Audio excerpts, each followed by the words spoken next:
اپنے مسلم بھائیوں کے لیے مسلمان قتال کرے، جنگ کرے، کہاں؟ ساری دنیا میں جہاں بھی مسلمانوں پر ظلم ہو، مسلمان اس کی مدد کو دوڑ پڑے، یا اس کے کچھ حدود ہیں؟ کیا حدود ہیں؟ مسلمان کہاں اپنے مسلم بھائی جس پر ظلم ہو رہا ہو اس کی مدد کو کہاں پہنچ سکتا ہے؟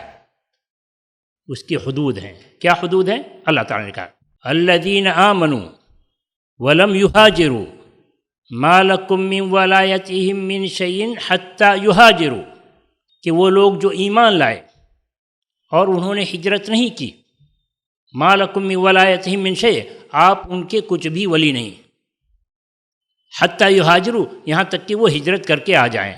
یہ اس وقت کی بات ہے جب سارے مسلمانوں کو حکم تھا کہ ہر جگہ سے ہجرت کر کے مدینہ میں آ جائیں تاکہ مسلمانوں کی قوت یکجا ہو، مسلمان مضبوط ہوں، اپنا دفاع وہ کر سکیں۔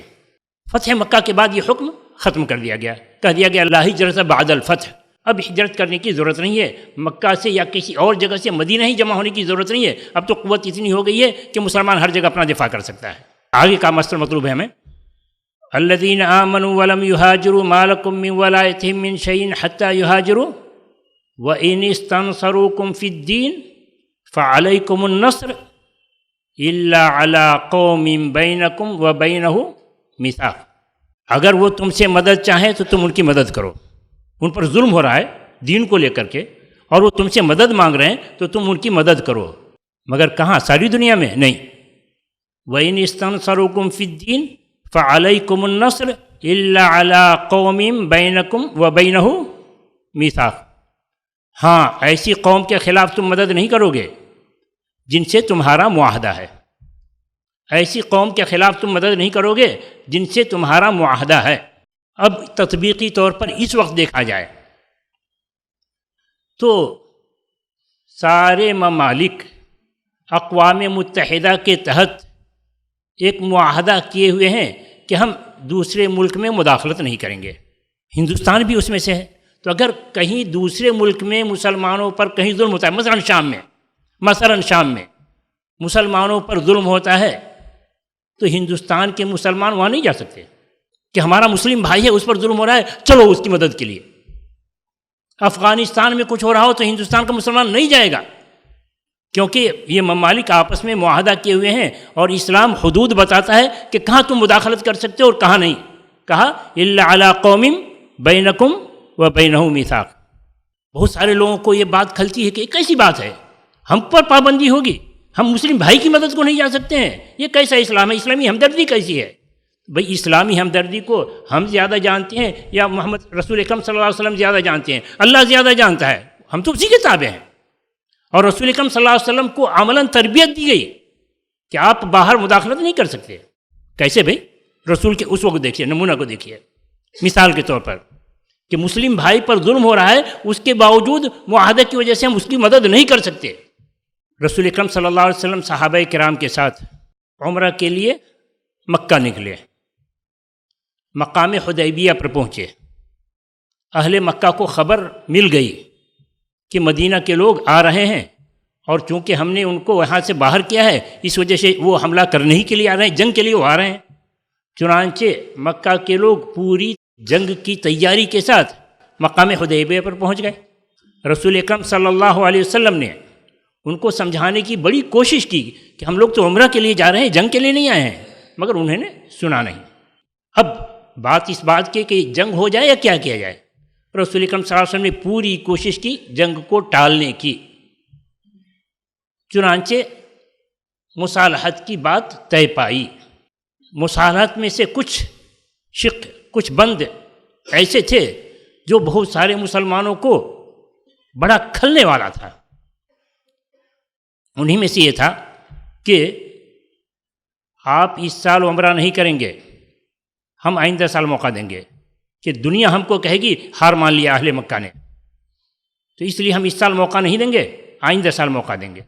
اور کیا، آپ کا کوئی آدمی ہمارے پاس آئے تو ہم واپس نہیں کریں گے، یعنی کوئی مسلمان مرتد ہو کر کے ہمارے پاس آئے تو ہم اس کو واپس نہیں کریں گے، اور اگر ہمارا آدمی کوئی آپ کے پاس چلا جائے مسلمان ہو کر کے، آپ کو واپس کرنا پڑے گا۔ یہ بڑا امتحان تھا. اس کو ٹالنے کی کوشش گئی مگر وہ ماننے کے لیے تیار نہیں تھے یہی ہونا ہے. خیر رسول اکرم صلی اللہ علیہ وسلم نے جنگ کو ٹالنے کے لیے ان کی شرطوں کو قبول کر لیا. بہت سارے مسلمانوں کو یہ شرطیں بہت کھل رہی تھیں. ان میں سے جلالی حضرت عمر رضی اللہ عنہ وہ بھی ہیں، ان کو بڑا کھلا اس طرح کی شرط برداشت نہیں ہوا. پہنچے اللہ کے رسول کے پاس، کہا اللہ کے رسول آپ نے ہم لوگوں سے کہا نہیں تھا کہ ہم لوگ عمرہ کے لیے جا رہے ہیں؟ کہا ہاں. بڑے ٹھنڈے دل سے آپ نے جواب دیا ہاں کہا تھا اور میں ہی تو کہہ رہا ہوں کہ آئندہ سال کر لیں گے عمرہ. کہا السنا علی الحق وہم علی الباطل، کیا بات ایسی نہیں کہ ہم حق پر ہیں وہ باطل پر ہیں؟ مطلب یہ ہے کہ آپ اس طرح کی شرط کیوں قبول کرتے ہیں؟ جنگ ہو رہی ہے ہونے دیجئے، ہم مریں گے تو شہید ہوں گے، وہ مریں گے تو جہنم میں جائیں گے. السنا علی الحق وہم علی الباطل کا مطلب کہ ہم حق پر ہیں، مریں گے تو ہم جنت میں جائیں گے، وہ باطل پر ہیں، وہ مریں گے تو جہنم میں جائیں گے. ہو جانے دیجیے جو ہو رہی ہے. کھل کر کہا انعطا الدنیۃ فی دیننا، ہمارے دین کو لے کر ہم کو رسوا کیا جائے گا کہ ان کی شرطوں کو ہم مان لیں. رسول اکرم صلی اللہ علیہ وسلم نے سیدھا سادہ جواب دیا الست برسول اللہ. عمر آپ کس سے بات کر رہے ہیں؟ الست برسول اللہ، میں اللہ کی رہنمائی میں جو کام کر رہا ہوں آپ یہ کیا کر رہے ہیں؟ یہ کہنا تھا. غصہ کچھ ٹھنڈا پڑا مگر پھر بھی یہ ختم نہیں ہوا. اب یہ سوچا کہ ہم تو رسول کو سمجھانے میں ناکام ہوئے، کوئی ہے ایسی شخصیت جو رسول کو سمجھا لے؟ تو دیکھا، نظر دوڑائی تو دیکھا ابو بکر صدیق تو ہیں یار غار، ان کو اگر ہم سمجھا لیتے ہیں تو رسول کو سمجھا ہی لیں گے. پہنچے ان کے پاس بھی یہی بات دہرائی. ان کا جواب بھی بالکل الہامی، جو رسول نے جواب دیا تھا بالکل وہی. آخری جملہ الیس ہوا برسول اللہ، وہ اللہ کے رسول نہیں ہے. اب سننا تھا کو سب پانی. ہم آگے چل رہے ہیں تیز سے. ہوا کیا؟ صلح پر ابھی دستخط باقی ہے، صلح پر ابھی دستخط باقی ہے. اتنے میں جا ابو جندل یحجل فی قیودہ، ابو جندل آئے، پیر میں بیڑی لگی ہوئی تھی، اچھلتے اچھلتے اس مقام پر پہنچ گئے جہاں صلح پر دستخط ہونا تھا. اور وہاں پر کون ہے صلح پر دستخط کرنے کے لیے؟ اسی کے والد دستخط کے لیے موجود ہیں. کہا اس کو آپ واپس کریں گے تب تو ہم دستخط کریں گے، ورنہ پھر لڑائی ہوگی. ابھی دستخط نہیں ہوا ہے.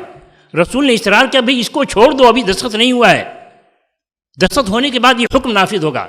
کہا کہ نہیں. بالآخر رسول اکرم صلی اللہ علیہ وسلم نے ابو جندل کو اس کے حوالے کر دیا. پیر میں بیڑی لہے، دیکھ رہے ہیں کہ ہمارے مسلم بھائی پر ظلم ہو رہا ہے، مگر اتنے لوگوں کی جان بچانی ہے، ان کی بھی جان بچانی ہے. آپ تو رحمت للعالمین ہیں، آپ کو مسلمانوں کی بھی فکر ہے، غیر مسلموں کی بھی فکر ہے کہ مسلم بچیں گے تو دین کی دعوت جاری رہے گی، غیر مسلم رہیں گے تو ہم ان کو دعوت دیں گے. اگر ہم نے ان کا صفایا کر دیا تو دین کی دعوت کس کو دیں گے؟